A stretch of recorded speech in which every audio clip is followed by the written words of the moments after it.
In today's video, I'll show you on how you can import Excel file in phpMyAdmin. Now, of course, you want to get it running on your SAMP right here, the Apache and MySQL.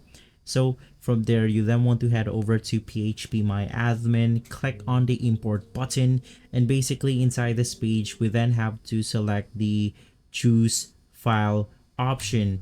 From there, we have the ability to select one of our files. Of course, you want to select an import file, or I mean an Excel file right here. So I'll just select a newly created Excel file right here, double click on it, and then you will be able to see the file name of your Excel file on the choose file category.